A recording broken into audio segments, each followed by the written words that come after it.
ಸ್ಯಾಂಡಲ್ವುಡ್ನ power star Puneeth Rajkumar ನಮ್ಮನ್ನಾಗಲಿ ಇವತ್ತಿಗೆ 11 ದಿನಗಳು ಆಗಿವೆ. ಪವರ್ ಸ್ಟಾರ್ ಪುನೀತ್ ರಾಜ್ಕುಮಾರ್ ಅಂದಿನಿಂದಲೂ ಆಹಾರ ಪ್ರಿಯರು. ಫುಡ್ ಅಂದರೆ ಪುನೀತ್ ರಾಜ್ಕುಮಾರ್ಗೆ ಪಂಚಪ್ರಾಣ. ರಸ್ತೆಯ ಮೇಲಿನ ಅಂಗಡಿಯಿಂದ ಹಿಡಿದು ಪಂಚತಾರ ಹೋಟೆಲ್ಗಳಲ್ಲಿ ಸಿಗುವಂತಹ ಖಾದ್ಯಗಳೆಲ್ಲವನ್ನ ಅಪ್ಪು ಸವಿದಿದ್ದಾರೆ.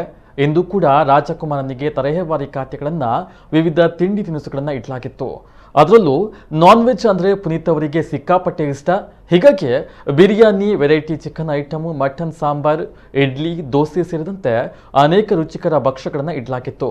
ಪುನೀತ್ ರಾಜ್ಕುಮಾರ್ ಅವರಿಗೆ ನಾನ್ ವೆಜ್ ಎಷ್ಟು ಪ್ರೀತಿಯೋ ಸಿಹಿ ತಿನಿಸುಗಳ ಮೇಲೂ ಕೂಡ ಅಷ್ಟೇ ಆಸೆ.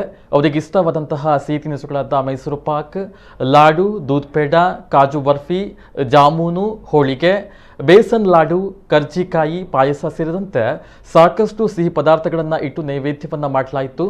ಪ್ರಮುಖವಾಗಿ ಒಬ್ಬಟ್ಟು, ಚಕ್ಕುಲಿ, ಕೋಡ್ಬಳೆ, ಕಡಲೆಪುರಿ, ಚಪಾತಿ, ಪಾಯಸ, ಕರ್ಜಿಕಾಯಿ, ರಾಗಿ ಮುದ್ದೆ, ಮೊಸರನ್ನ, ನಾಟಿ ಕೋಳಿ ಸಾರು, ಮಟನ್ ಬಿರಿಯಾನಿ, ಮಟನ್ ಸಾರು, ಬೋಟಿ ಗೊಜ್ಜು, ಹಣ್ಣುಗಳನ್ನು ಇಟ್ಟು ಎಡೆಯನ್ನು ಇಟ್ಟಿದ್ರು. ಪುಣ್ಯ ಸ್ಮರಣೆಯ ಹಿನ್ನೆಲೆಯಲ್ಲಿ ಆಗಮಿಸಿದವರಿಗೆ ಹೋಳಿಗೆ, ರುಮಾಲಿ ರೋಟಿ, ವೆಜ್ ಪಲಾವ್, ಅನ್ನ ಸಾಂಬಾರ್, ರಸಂ, ಹಪ್ಪಳ, ಉಪ್ಪಿನಕಾಯಿ, ಬಾಳೆಹಣ್ಣು ಊಟವನ್ನು ನೀಡಲಾಗಿತ್ತು.